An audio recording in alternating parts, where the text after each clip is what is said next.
Hey guys, welcome to the Quacks Podcast.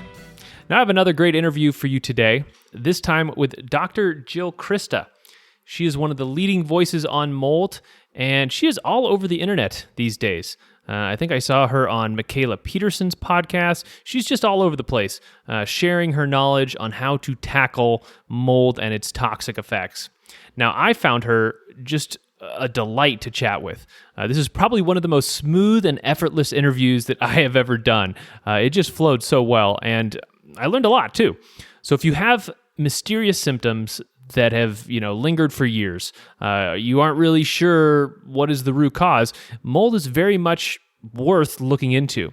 Similarly, if you have stubborn issues that, just don't seem to respond to any type of treatment, Dr. Crista, she's going to talk about those and how her practice really transformed as she learned more about mold. So enjoy the interview. All right, today I have on with me Dr. Jill Crista, who is an expert in all things mold. So Dr. Crista, thanks so much for coming on. My goodness, thank you for having me on. This is a real treat. So I'm really excited to have you on, like I said, because, I've been doing a lot of this health stuff. I've been reading about health for like 10 years, and I don't think I really got into mold until maybe about a year ago. So I feel like I really don't know as much about mold as I'd like to. And I know a lot of the listeners don't know as much about mold. So why don't we start off by talking about how did you get into researching mold and treating patients with mold, and kind of what is your mold story? Sure. Well, I was started with Lyme patients. I live in Wisconsin, which is, it's number 3, sometimes number 4 state in the nation for cases of Lyme disease. And so here I was in a private practice, naturopathic medicine, and I had these patients that weren't getting better when we would do the normal naturopathic things, which is fine and treat the cause. And we have very hardworking patients who do all of the hard work, the lifestyle changes, the sleep routines, all of this stuff, and they weren't getting better. And that's when I learned about Lyme disease. And then applying the same principles as you find and treat the cause, treating the bacteria, treating the co-infections, people tended to get better. And you didn't have to use antibiotics necessarily, sometimes yes. And then I had this group of those patients who just weren't getting better. And in one of those patients, they found toxic black mold in his home as part of a remodel. And they estimated that it was about a 12-year problem. Wow. He had a cancer diagnosis, anxiety through the roof, insomnia through the roof. I mean, just everything. He was the hardest working patient I had, and had everything continuously go wrong, continuously being on the wrong side of the statistics. And that's when I thought, I wonder if that's what's going on with him. If this mold thing has anything to do with it. Because I kind of graduated understanding that I am trained in environmental medicine in school, thankfully, as a naturopathic doctor, but I still sort of categorized it as an allergy issue. And I knew that in some rare cases, it could cause sort of an MS-like picture. And that's pretty much all I knew. So when I hit the research, I was stunned that all of his residual symptoms, insomnia, anxiety, tinnitus, pelvic pain, gut disruption, joint breakdown, cancer, those were all connected to this mold exposure that he had. And it was just shocking. So then, of course, as a doctor, I thought, I wonder if that's what's going on with these other chronic Lyme patients that aren't getting better. And sure enough, in almost all of the cases, there was either a current or a past exposure to a moldy building. And that just opened up Pandora's box for me. That's when I got really into mold and the research and trying to figure out how to treat it, what works best in the most elegant way. And you also had some kind of mold exposure as well, didn't you? I did. Mold actually got me. So 10 to 12 years later, we moved into a relatively new home, and it didn't smell. So that was my big misconception. It didn't smell like a moldy house. It turns out when it was built, there were some building errors where it was a drip, drip, drip into the wall only on certain occasions, only if the temperature of the water was a certain thing. And it was very hidden. It was all behind the building material. And it was a 3-story house, and all 3 stories were affected because all the plumbing was done incorrectly. And that's when I learned that it's the mycotoxins, which are a defensive thing that molds make. They're ultra small, and you talk about this in your air filter podcast, which was excellent. The mycotoxins are ultra small. Mold also makes chemicals, and the chemicals are what we associate as the musty smell, but those don't necessarily get into the building air unless there's an access point and some interaction with oxygen. But mycotoxins can move right through the building material. And so what we were getting was mycotoxicosis, which is a form of mold illness, and not pinning it on anything because it happens gradually and the symptoms are vague at first and diverse at first and different in every body. And then suddenly, 4 months after living in this home, after closing up for the winter, and which is also a gradual, I call it the cooking a frog. This is sort of a concept that when you put a frog in cold water, in boiling water, it'll jump out because it knows it's in danger. And I have not tested this. I adore frogs, so I don't know if this is true, but if you put a frog in cold water and you slowly turn up the heat, it will adapt to that new norm until it's cooked. It won't ever jump out. It won't ever get the warning signs. And that's how mold gets you. That's how it got us. All of a sudden I was realizing, at 4 or 5 months into living into this home where we were closing up the windows for winter and getting more and more toxic, then the flood revealed itself where we had enough saturation. We were the hangout house, so we had lots of showers and lots of food and lots of dishwashers running and all of those things. Suddenly the flood revealed itself as a literal flood into my kitchen from the bathroom above. And then it was like the lights went on. This is mold. Oh my goodness. I'm not going to, I'm not dealing with grief because I just had a really severe loss in my life. I'm not going into perimenopause. My kids aren't going into, this isn't just puberty, we had pinned it on all these other things. And indeed it was mold. And I knew exactly what to do because I had all my resources. I knew the building people to call. I knew what to close off right away. I knew what to start my family on as far as supplements and treatment and diet, and got into gear. And that's when I felt like, wow, I really need to write a book because everybody needs to know this. Yeah, that is really interesting because humans, we are always looking for something, the reason for things. We're always saying, this isn't working because, I didn't sleep well last night or something. And part of this podcast, and at least, my journey, and it sounds like your journey too, has been about finding the bottom, finding what's at the total root cause of dysfunction or whatnot. Mm-hmm. Yeah, we're diggers. Yes, diggers. So most people know that mold is not great, I would say. Maybe they see some under their cabinet and they know, we should probably get that removed. I remember back in college in an apartment, I had some mold around my bathtub and I threw some bleach on there. And I was like, no problem.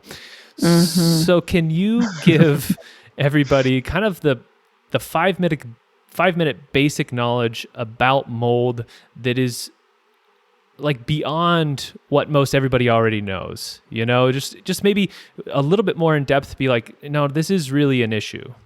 Mm-hmm. I'd love to. Thank you. And yeah, a lot of people know mold is bad, but they think of it as an aesthetic issue, like a building, like it's a scourge on the building, but it has nothing to do with them and their health. Mm-hmm. And that's the big, billboard I want to put in the sky is mold affects your health. It's not just an aesthetic issue. So the way it affects the health is through spore fragments, which is when mold is dried and then someone decides to remodel their bathroom, they rip everything out and they say, oh my goodness, I love this term, dry rot, which means there was mold in there and it was metabolizing so much that it started to rot the boards. Well, those fragments can get poofed into your air. And there's spore fragments, and then happily living mold makes chemicals. And one of those chemicals is called MPA, or mycophenolic acid. It is such an effective immune suppressant that medicine actually uses it for organ rejection, as an organ rejection drug, to tell the body not to reject that foreign substance. Wow. Well, why would mold want that? Because it wants to colonize you. It wants to come in and compost you, basically. So, it makes sense now that how mold can be so insidious. And it sets the stage for itself to survive in your body. So that's like a whoa, and the other chemicals are alcohol. You can breathe moldy air and get drunk. Whoa. Another chemical is aldehyde, Formaldehyde is how we preserve bodies. So you're breathing that air in when you're in a moldy building. And the fourth thing, so we have spores, spore fragments, chemicals, happily living mold, and then threatened mold or greedy mold makes something that's way, way, way more poisonous than all the rest, which is mycotoxins. These are intentionally created by the mold to defend its territory. If it finds a sweet spot, enough moisture, and it doesn't have to be flood, it can be humidity, enough moisture, enough food, which could be dust on cluttery shelves, dust in an attic, it will start to gas bomb out other living things. And we know mycotoxins are very effective at killing other things because we use it also in medicine called antibiotics. So now we've got four things. We've got the spores, which are allergy inducers, inflammation inducers. The CDC recognizes spores as a problem. So if you look up mold illness on the CDC, the only part of that four that you're going to hear about is the spore part, which is important. Allergies are a pain in the butt. You know, having your inflammation or your immune system inflamed, your respiratory passages inflamed, sinusitis, postnasal drip, asthma, hypersensitive lungs. And that's all what the CDC will define as mold illness. And then it goes all the way to the end of the spectrum, skipping over all the other stuff, and talks about aspergillosis of the lungs, which is a lung infection, which in medicine, a typical conventional medical doctor will be taught only people with severe immune deficiency will end up with aspergillosis of the lungs, like HIV or cancer treatment. Well, we just talked about the chemical that mold can secrete that is a toxic, it's an immune suppressant. So we actually can see people get aspergillosis of the lungs by living in a moldy building and getting that chemical impacting their immune system so much that the mold has moved into their lungs. So spores is basically, the CDC definition of mold illness is spore illness. And I'm working really hard to expand that definition to include the fragments, which can create sort of like a mesothelioma kind of symptom picture because they lock in like asbestos into the lungs. Also the chemicals, and then also the mycotoxins.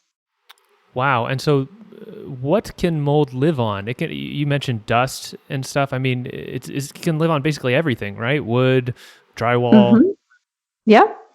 Yeah. Even insulation, which, you know, if you talk to a building person, they'll say, oh, it doesn't survive on insulation. It does survive on the dust in the insulation.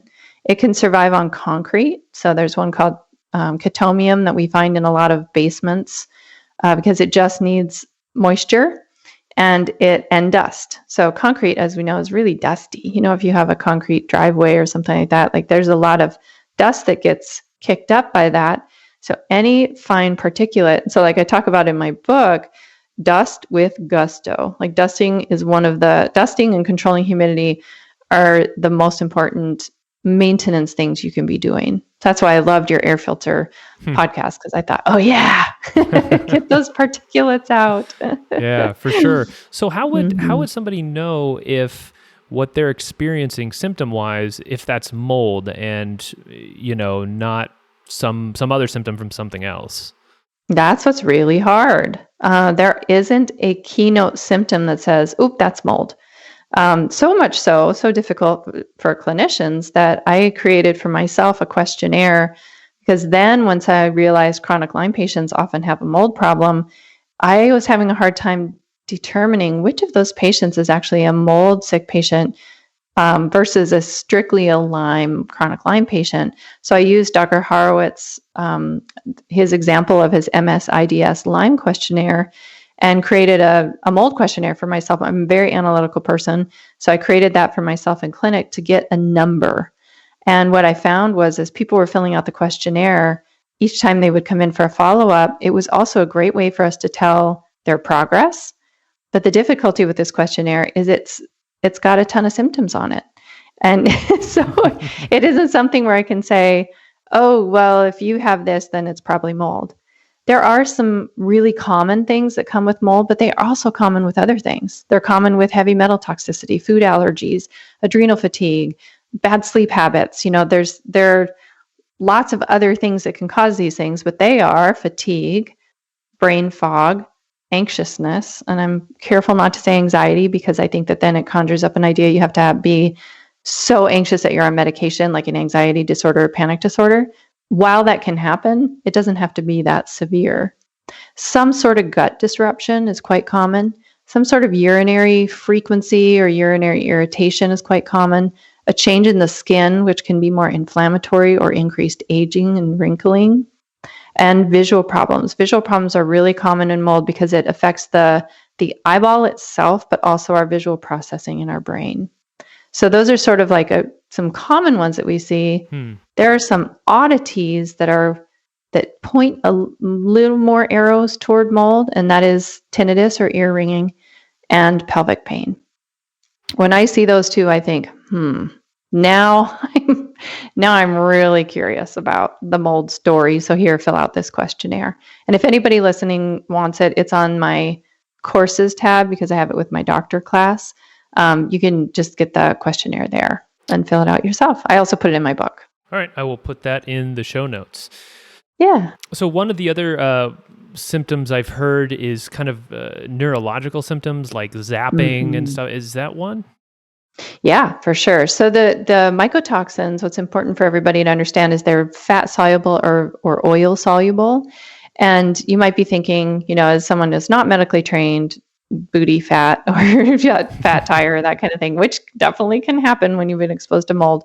But when you, as a clinician, I'm thinking about brain, bone marrow, nervous system, gut lining. Those are some of the fattier tissues in our body. So those are some of the tissues that get more overburdened by being exposed to these mycotoxins. So we see a lot, it's a nerve toxin. So we see a lot of neurological tweaking, which can be anything from just having something that was your low grade sciatica act up to actual jerks and tremors in someone that can't, they look almost like a Parkinson's picture. Wow. I used to work in this health food store that just had the dirtiest ceilings, dirtiest vents. I mean, they were just gross. And I used to get these zaps all the time of like energy running through my body when I worked there for a couple years. And I was doing a lot of meditating at the time. So I thought, I'm having some kind of Kundalini awakening. Yeah. But when I stopped working there, those zaps went away. So now I'm thinking, well, it might have been the mold actually. Yeah, there's a pretty classic environmental toxicity symptom is electric shocks and sensitivity to tags and things on your skin. So when I'm talking with someone and they have that, the zaps and the shocks like that, and they can be internal, not just when you touch a metal door handle, they can be internal just from walking because you get this buildup of EMFs in the body and it has to discharge. And mold can make you more EMF sensitive as well.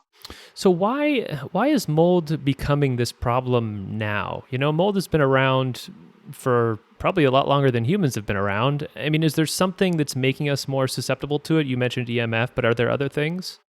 Sure. Yeah. And mold has been around a long, long time. And I feel like I want to take a little extra pride for myself and the other doctors that are out here talking about mold because I think it's been misidentified and called other diagnoses and missed as the problem. So I'm hoping that people are more aware of it because we've done a good job of educating. But it is also a growing problem because of how we build our buildings and what we're doing to those buildings. So we're building our buildings in the middle of rainstorms. We have this overconfidence of, that's treated board. It won't get, it'll dry out. That's fine. So we pour a basement or you pour a foundation, it can rain all over it. And concrete is very, very good sponge material. And then we close up a house when we build it. Even if the material got wet on the site, that will go in wet commonly. And they just assume it's going to dry out. The problem is we've made hyper efficient homes. So now everything gets closed up and that humidity gets locked in. And we also have added antifungals to our paint and to a lot of the board. So this water board, it's like a green board they use in kitchens and bathrooms and things. It's more mold static. That has antifungals in it. So those antifungals are creating superbugs, just like antibiotics overuse in farming. Wow. So we've got, we're setting up the stage. And then let's add in this wonderful new invention that we have, which is forced air heat. So now we have horizontal surfaces blowing dust around that you can't access and dust yourself. And you're having a furnace or a cooling system where the coils that concentrate the water and pull the water out aren't accessible to be cleaned. And they often grow mold themselves. And so now they're pushing the mycotoxin air, because that creates a competitive environment. They're pushing that through your home. Every place that your forced air heat can go, then those toxins can go. Wow. So it's almost like it's like a building material epidemic.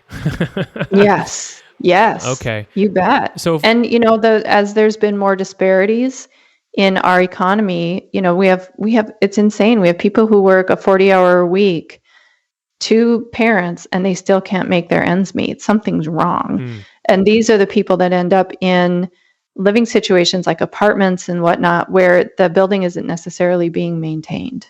So if we were if we were using older building materials like stone or thatch or something like that, would it be better? Yeah, the old lath and plaster was very mold preventive because it could breathe a little bit, and plaster is very thirsty, so it can take a humidity burden better than drywall. Okay.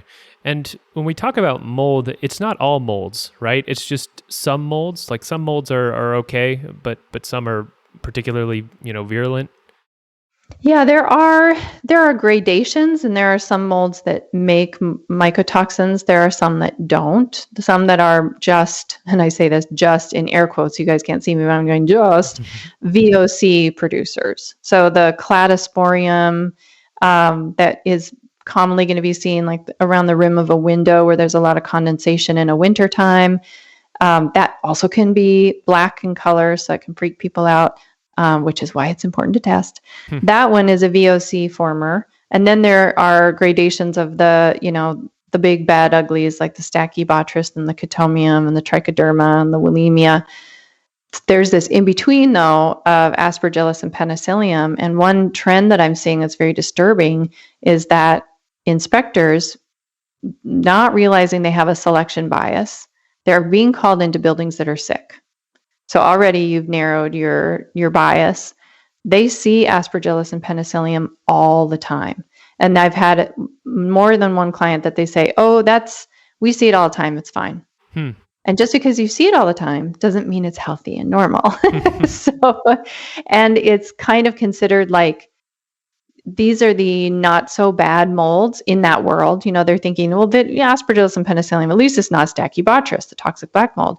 Problem being, Aspergillus and Penicillium make ochratoxin, which is carcinogenic. So I want to kind of get people out of the idea of like, well, as long as it's not toxic black mold, I'm okay. We're all right. We don't have to remediate, or we can do whatever. We can plastic it off. We can ignore it because it's in the basement.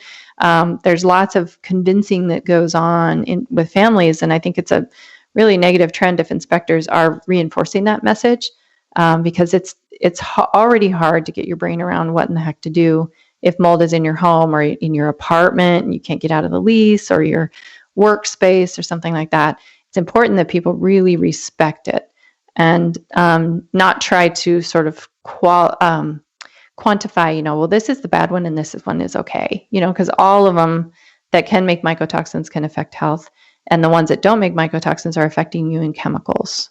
Okay. So let's talk a little bit about treating mold. Why is mold exposure, the people who have been exposed to mold, why is it so hard to treat them? Why is it so insidious? Well, I might disagree with that comment. I don't know that it is hard to treat. I think that the narrative that's been out there has not been looking at this from a holistic standpoint, which is where I'm trained from. So while I think it can take a long time and that can be frustrating, I don't think it's difficult to treat. If we're looking at all of the factors, and I hit the animal research when I had that patient have the toxic black mold exposure, and there is a ton of research on animals with mycotoxins, very little on humans, and almost no clinical trials of treatment. So I just want your listeners to understand when I'm talking about treatment, I'm talking about my own empirical experience and the research that I was able to find on animals. Gotcha. and my own, clinical trials basically that I do on my patients. I think that there's a couple of things that are lacking in the current narrative of how to treat mold, and that's creating treatment resistance, and then the story that mold is really hard to treat. It can get very serious. You can get dementia, you can get an autoimmune disease, you can get cancer from mold exposure, and now you have another thing you're chasing, a boulder down the hill kind of thing. That's a different story than really treating the mold.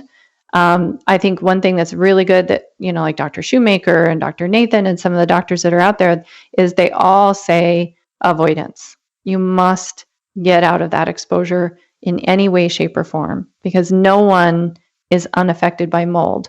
Militaries around the world make mycotoxins as biowarfare. Medicine uses mycotoxins to suppress immune system and to kill other critters. You are being affected if you're in a moldy building. Everybody has a different tolerance, but everyone will be affected. It's just a matter of dose and duration and which toxin. Okay. So the treatment, I think what's missing is supporting the nervous system, as you talked about the nerve toxin, with a lot of essential fatty acids. I think we're missing bioflavonoids. These are the things that they're adding, essential fats and bioflavonoids they're adding to animal feed to keep them well, despite being fed moldy food. We're missing the detoxification part, and we're missing the antifungals. Pretty much right now, I've got a lot of people who said, I'm sick with mold and I need to come see you. No, I failed another protocol, and they were only put on binders, and that's pretty much it, binder and wait. And in my opinion, that is really not treating it holistically. Okay. So before we get to the treatment part, let's run through. So if somebody comes in to your office and is like, I'm having these problems, you're going to give them a questionnaire, but is there also maybe a blood test or something that you could run that would tell if they've been exposed to mold, or maybe a urine test? Yeah. So the tests are, this is a burgeoning diagnosis. And so they're newer and haven't necessarily gone through all of the, again, human clinical trials.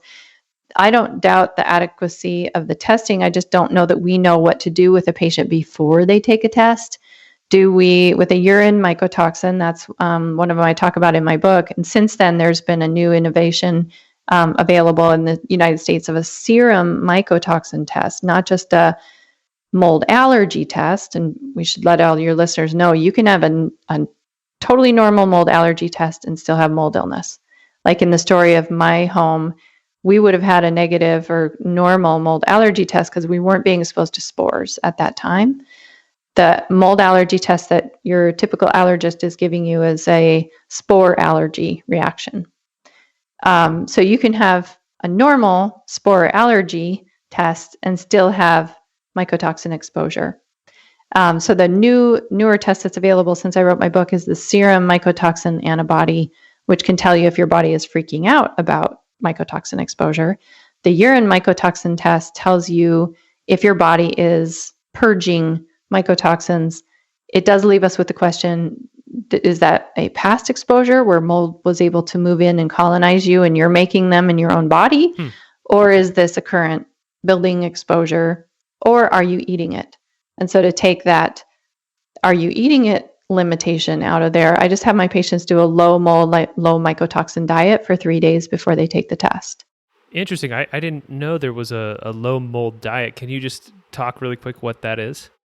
Yeah. So there are certain foods that, if we think about what the intention of the toxin is, fungus is trying to come in and invade us. That's the message that your own flora of your sinuses, your respiratory passages, your gut microbiome, that's the message they're getting when you're exposed to moldy air or mycotoxin air. And remember, again, it can be no odor. That's the hard thing. So if that's the message, then what we want to do is not reinforce that message, so that whatever we're seeing come out in the urine is a reflection of what's going on in their body at that moment. So I take away anything in the fungus family, so we don't reinforce the message. And we take away things that can cause fungus to overgrow. So sweets, alcohol, fermented foods. And we take away things that are very mycotoxin contaminated. Grains are very contaminated, corn, peanuts. So those are the things that I have my patients avoid. And if anybody wants that prep sheet, they can just email me through my website, and I'd be happy to send it to you if you're doing your mycotoxin testing on your own. So you go off of those foods for 3 days, because most mycotoxins have a 48-hour washout period, and then take your test in the morning. And there's some instructions on the sheet about, no shower before, no intercourse, no exercise before you take your sample. Just get up and take your sample, so that we're comparing apples to apples on every subsequent test. Okay. And I don't know if did I answer that? Yeah, totally. Okay. So it just sounds like there's so many different exposures to mold.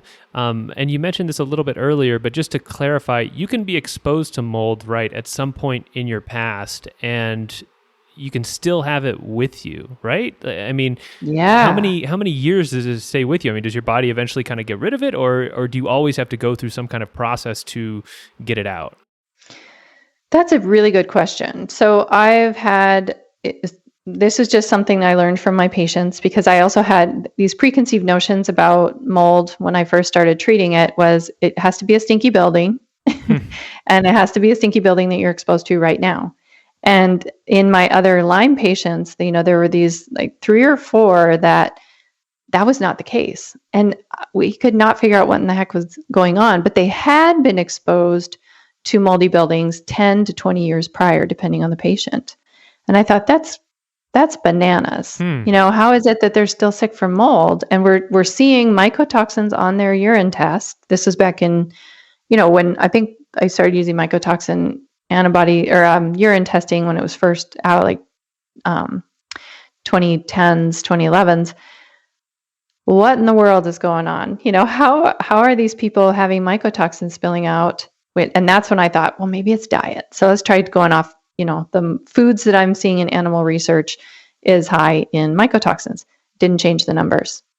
And that's when I realized there's something that is fundamentally different in these people. They have like a dysbiosis, but it's a dysfungosis. I don't know if that's even a word.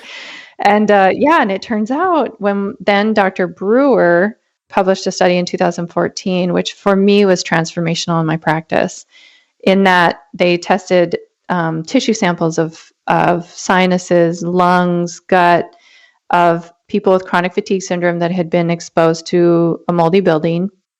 And it's a coin flip. Half the people can leave a moldy building and they can get better. Their body can reset. Half the people, when they leave the building, are forever changed. And it takes some sort of treatment. Some people, maybe it just takes time. But in a lot of the patients that I'm seeing, and I want to be really clear, I have my own selection bias of people who are chronically ill and often have also other stealth infections or heavy metal toxicity. But there's something forever changed in the respiratory passages. And what they found is when they took tissue samples of fungus, everybody has fungus in their sinuses. Everybody. The difference between the sick people and the well people, the sick people, those tissues were making mycotoxins or were positive for mycotoxins. We don't know if they were making them. I'm making that assumption. The well people, there were no mycotoxins in those washings. Wow. So something changes. Something fundamentally changes. Okay, and once mold is in your sinuses or your lungs, I guess everybody has it in there, but how do you get it out? Yeah, and I don't know that it's a factor of having to get it out necessarily. It's having to reset to support the critters that should be there and put a commensal microbiome vibe in those tissues. So they go from being a happy commensal microbiome. We have microbiomes on our skin. We have sinus microbiome that's different from our lung microbiome, that's different from our brain microbiome, that's different from our gut microbiome. So what my way of going about this and why I use antifungals, and granted, I have plants, so I don't have to wait. I'm not necessarily having to use pharmaceutical antifungals with every patient. So I don't have to wait for them to be so sick that I can justify using a drug that has a lot of side effects. Mm-hmm. I have plants. And so I can start these plants that have been used for eons for different conditions, I can institute those that help reset the body's natural microbiome and that have a strong antifungal action because we know that the fungus was what triggered the problem in their body. Okay, so let's talk about some of these tools that you can use. So you said you have plants. Are those like herbs or tinctures? Or... Yeah, herbs, tinctures, teas. You can slather them on your body if you have a skin fungus as well. We attack the mold from all directions. Yeah, and so that might be plants like holy basil. I talk about that in my book. That might be things like oregano oil, which is a heavier hand. So when I'm trying to figure out, what should I be using for antifungal, I'm looking at the person and whether I think we're dealing with a simple microbiome tweak, or are we looking at a pretty well-established colonization, or are we looking at probable infection? And in my experience, the people that have moved from colonization to infection, those are the people having a lot of histamine problems. A lot, because the body is trying to get that invasion out of the tissues by destroying it. Interesting. And so what, in addition to these treatments, you mentioned binders. What do you think of cholestyramine and other binders?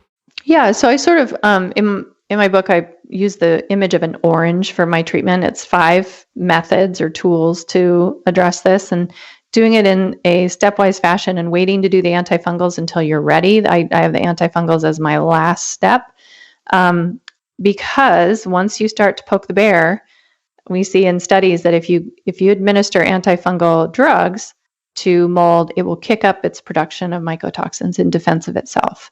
So we want to make sure that we have all the pathways clear, we have all the tissues supported and protected before we go poking the bear a little bit. So the first thing is obviously avoidance. The second is fundamentals. The third is protect, then repair, and then fight. So part of avoidance is also avoiding the foods that can reinforce the message of mold is wanting to move in. Fundamentals are all the things that, I'm sure you do every day. It's the basic good, clean living stuff, circadian rhythm, sleep, diet, hydration, movement, energetic or spiritual practices, community. And so, those are all the things that for some people, you would ask, can some people get better if it's 10 years prior? For some people, we do the avoidance because they've already moved out. It's 10 years ago. And we get the fundamentals in place. And that's all that they needed. And they're good. Both of those layers, though, need to be done as near to 100% as possible. Avoidance for sure, or people don't get better. And then the orange image is the 3 little sections in the middle is then you pick and choose tools from the protect, then the repair and the fight that fit your picture. So I don't necessarily use binders in the classical sense with every patient because as the fundamentals piece, we have now increased their insoluble fiber to the extent that they're already binding. And they're using, so insoluble fiber is a very effective bile binder. And there's, like Dr. Nathan has done a lot of really amazing work trying to figure out which binder for which mycotoxin and that kind of thing and being very precision. The way that my brain is thinking is that in most cases, my patients are getting exposed to that moldy building through respiration or through their skin. Say they got mycotoxin contamination of their couch or their mattress or something. That means the mycotoxins are going from breathing to our bloodstream because they can go way, way, way deep into the lungs. And our body doesn't have a ciliary clearance system to get them out because they're like a gas, they're a toxin.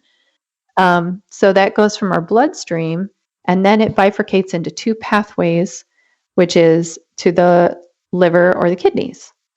And that's why we can see it on a mycotoxin test. You see it being filtered by the kidneys. And also in the liver, then it gets packaged up in bile and carried to the intestines to be carried out in bile. So it's very, very important. If the person isn't having a bowel movement 2 times a day reliably, that's our first goal. Because if that mycotoxin then sitting in bile, it's kind of like static cling, that binding. It's not like Velcro.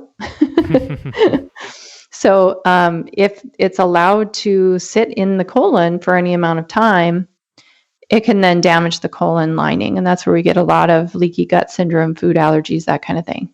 Same holds true for the kidneys. This is why we see urinary frequency.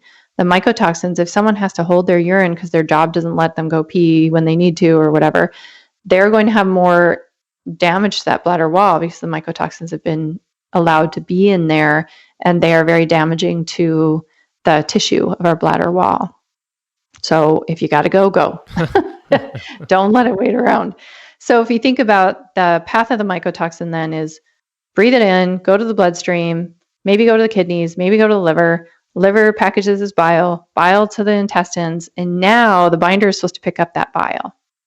The best studies out there on what makes a good bile binder are people who have had their gallbladder removed and they're having problems with too much bile in their colon.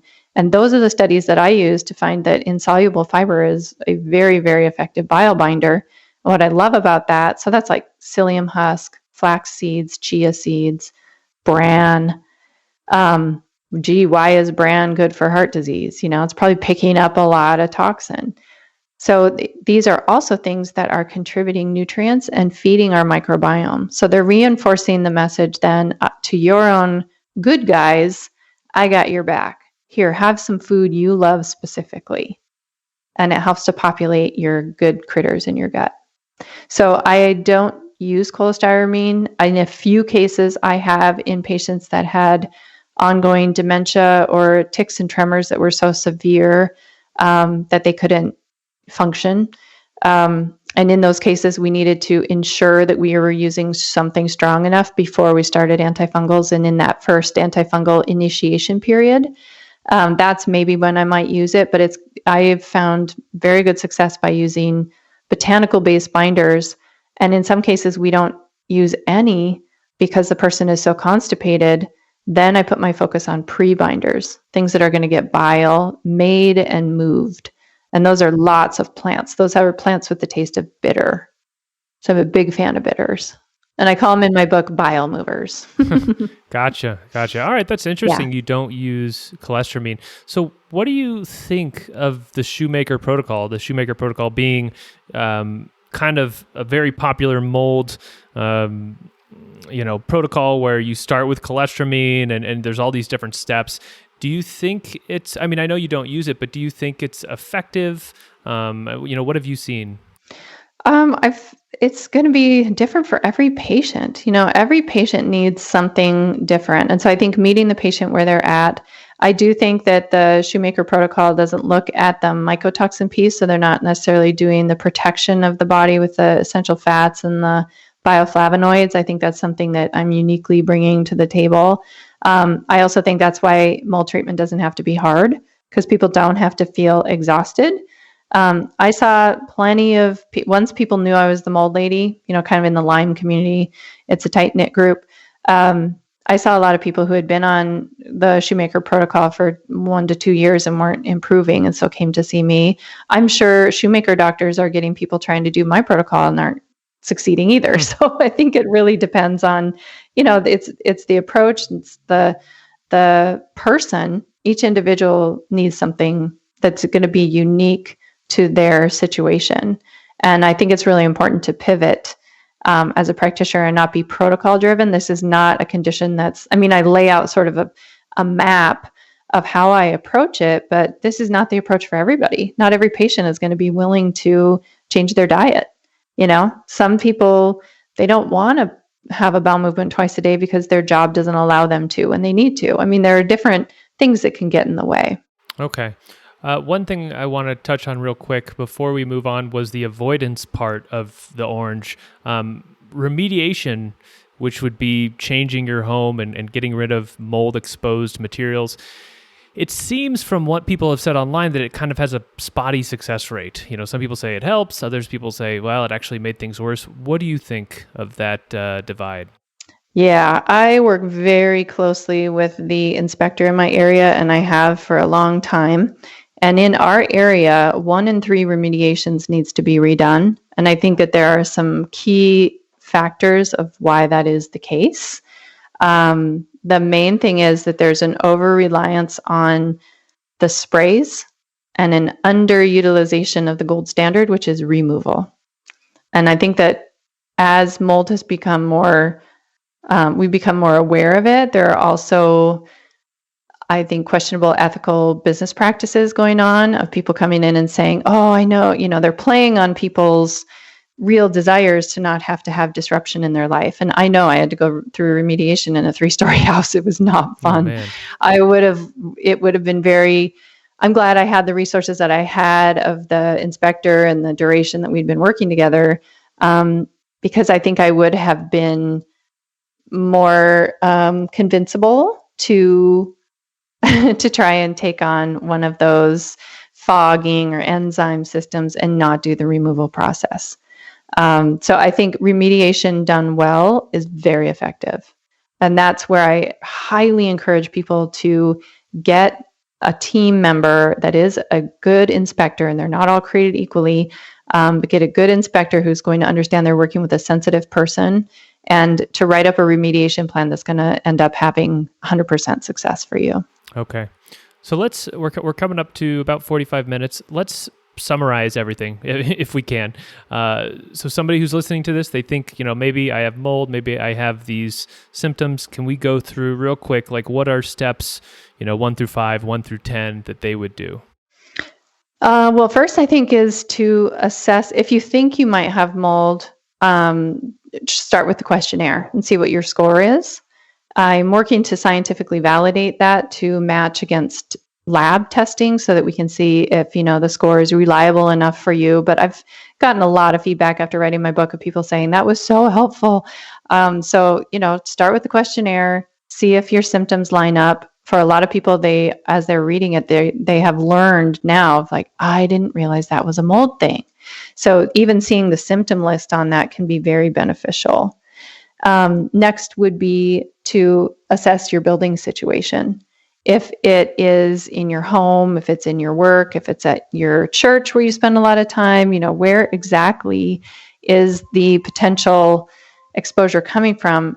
And that can be kind of hard to suss out. And in that way, in a perfect world, we would run both the serum antibody mycotoxin test to see if your body is actively being exposed. There's a marker on there, the IgE, that tells you if you've been exposed in the previous 2 weeks. And then also a urine mycotoxin test so we can see what is your body burden.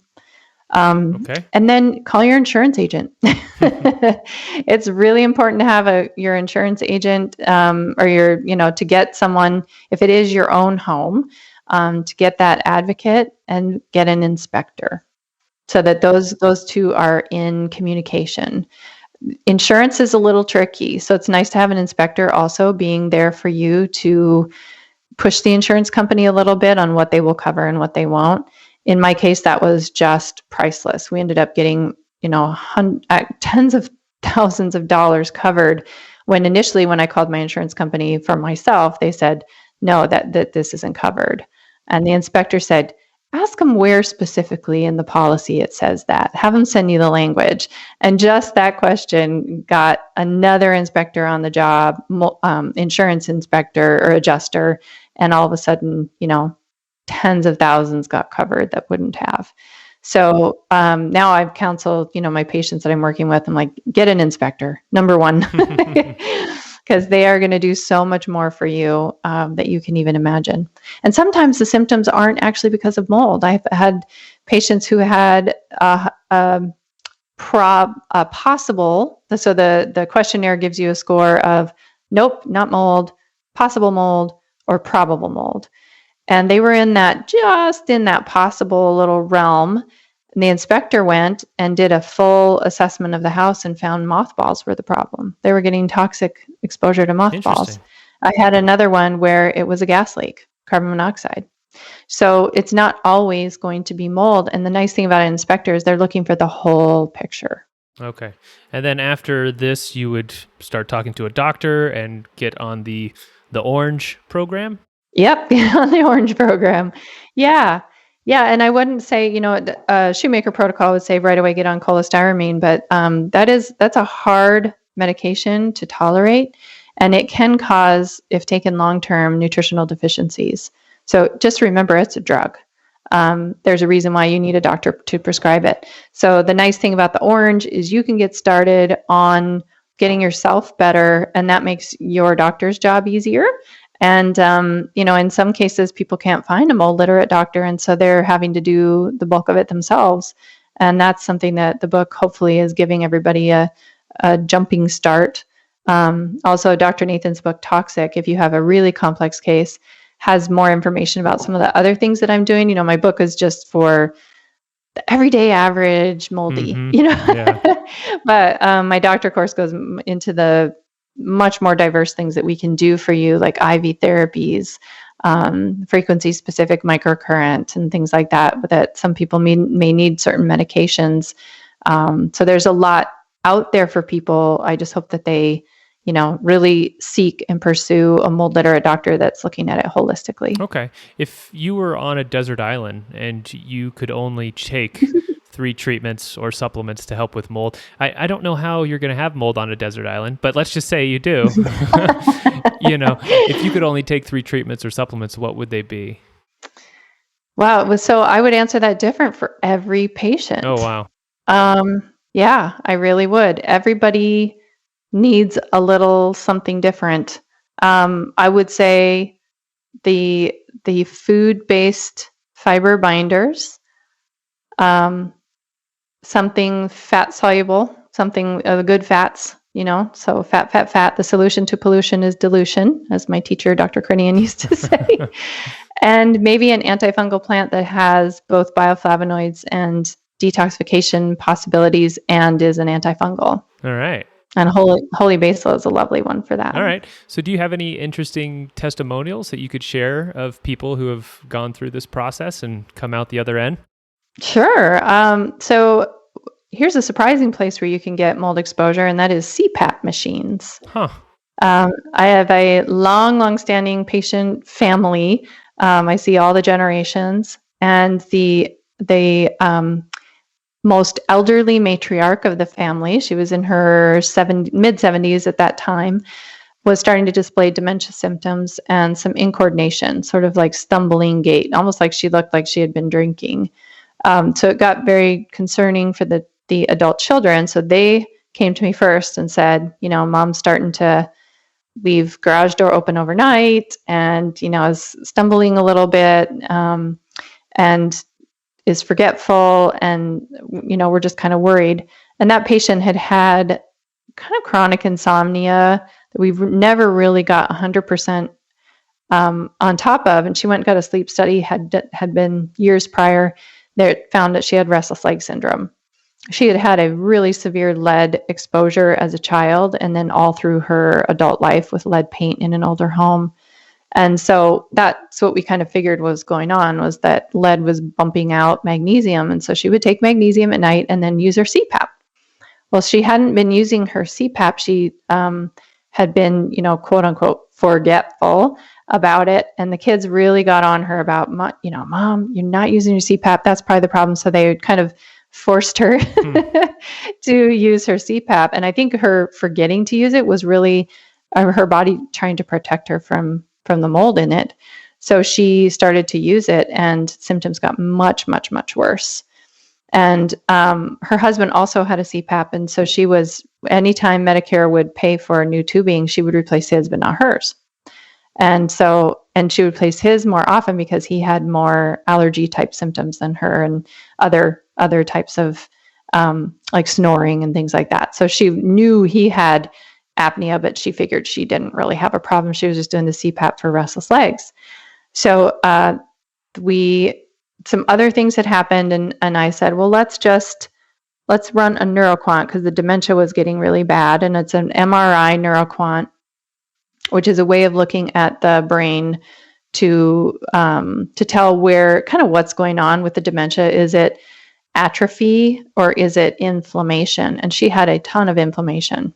So typically dementia is going to be not enough blood flow to the brain, typical dementia, not mold-based dementia.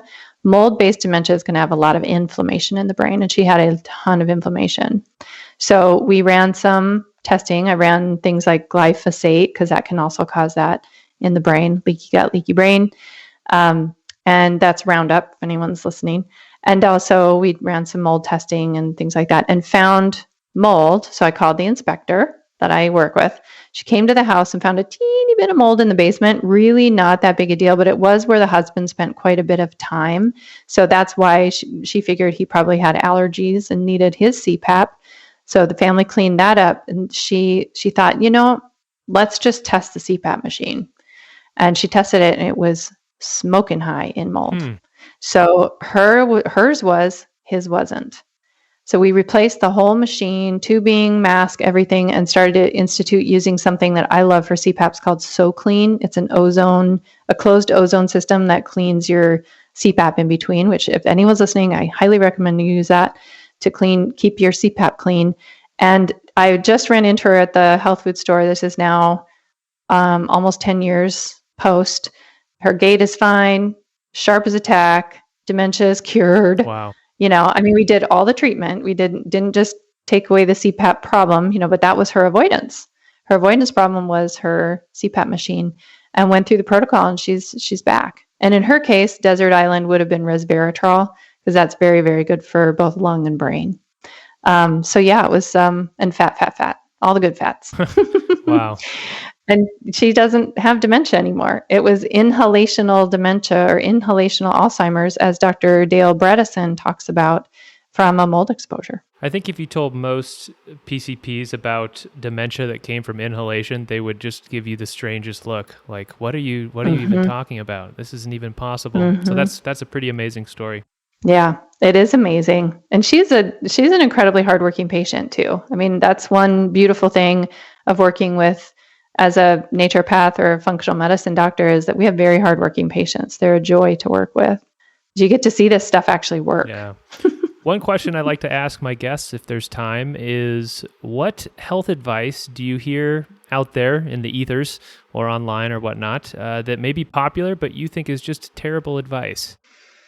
This is going to be really controversial. Good. I think that it is. So this is the EMF story. I do think EMFs are something to be paying attention to, but the way the message is being conveyed is very fear-based. I think do what you can, do the mitigation things that you can that are reasonable. But if you are trying to run off, take your family and run off to a desert island where there are no EMFs, we are very powerful, energetic beings. Very powerful, energetic beings. And I see the EMF sensitive people as the most nature deficited people in my practice. So I think EMF sensitivity is actually nature deficit disorder. And get into nature and recharge your body, because you are more powerful than that micro frequency. All right. Well, that's a great place to stop. So you have a book, you have a website, you have a practice. Let's talk, tell people how they can get in touch with you if they want to work with you, if you're still taking patients, what are you working on, all that fun stuff. All right. So I am not still taking patients because I am on a mission to increase mold literacy in medicine. So I've dedicated a lot of my days now to training other doctors how to be mold literate and to change the narrative on how we treat mold. But people can find me at drcrista.com. That's drcrista.com. In lieu of taking new patients, I did start a membership, which is basically like group appointments, group learning. So if someone does want to work with me, but as a patient and is willing to do it more like a group, you can have access to me 2 times a month, pick my brain at Q&As, live Q&As. We have member share meetings, which is like an open Zoom room where we just all chit chat, share with each other what's working, what's not. Share your struggles, come here for community and support. So that's under my membership tab if anyone is interested. And then if you are a practitioner listening and you want to become mold literate, I have a practitioner training course online that you can check out. And that has, for the grads of that course, we have that are primary care trained. So in that tier of primary care trained, we have case review meetings to help you work through your most difficult cases. and the book. Yes, and the book. And so my next thing I'm working on is Pandas and Pans. I'm taking some time off this summer to get my Pandas and Pans course out, because I do treat that differently as well. And a book, hopefully by the end of this year. We'll see. Okay, and you have a book right now, though, as well. Can people get that on Amazon? Yeah, so you can it's called Break the Mold. You can get it on Amazon. You can get Barnes & Noble, from Ingram, which is more of an indie place if you're an anti-Amazoner. And you can get it from my website as well. Great. And if anybody is having financial difficulties and can't afford it, let me know where you are and we'll donate a book to your local library.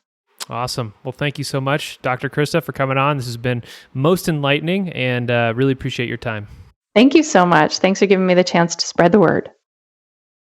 So I loved this interview. There was such good information for people. If you've never learned about mold at all and you don't know the health effects of mold, there was good information there. There's also really good nuggets for people who know a lot about this stuff. So it was just a great interview. Now, at one point, she said something like, mold is trying to get into you and infect you or eat you or something along those lines. And it reminded me that nature is kill or be killed. It wants to eat you and turn you into food. It's kind of crazy to really let that sink in. We're so separate from nature these days in cities. But it is true, which means to me that it's a good thing to be strong and healthy and vibrant and resistant to infection. These are good things that nature is asking from us to be worthy of survival. And I wonder if part of the reason why mold is so much more of an issue these days, other than, the building materials that promote it, which she mentioned, is because of all the fungicides we're using on plants and in livestock. I just can't help but think we're playing with fire, using these in this indiscriminate way. And one day, nature is going to come roaring back and have her revenge with some super bug or super fungus. And if we don't get a handle on how to live with these microbes in a healthy way, we're going to pay for it. Now, the show notes will have all the links that she mentioned. Please share this episode if you receive value from it. Not only will that help others discover healthy connections in their own life, it will also signal to your own subconscious that these subjects really matter to you, and it will be easier to make changes in a positive direction. We always hear about how bad social media is and how our use of it is unhealthy for us. I think all that's true, but there is a healthy way that you can use it. Announce to the world your good intentions for your life. If you put out there, you're going to lose 10 pounds in 3 months or, something, you are much more likely to follow through on that. In the same way, sharing podcasts like this, it tells your subconscious that you are committed to your health. Nothing promotes commitment quite like public announcement. Now, the last thing I want to mention is there is a tendency in people online to brush off mold as just not that big of a deal. I'm not sure exactly why this is, but I did this as well. When people would talk online about mold exposure, I would say, yeah, maybe if you have a ton of exposure, that could be a problem, but it's probably not that big of a deal.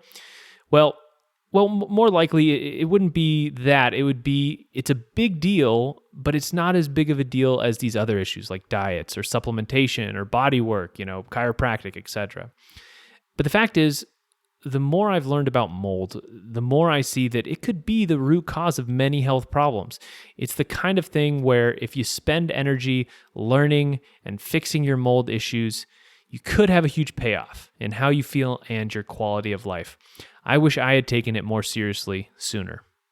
I want to give a big thanks to Dr. Crista for coming on. It was a great interview. Thank you for listening. Be well.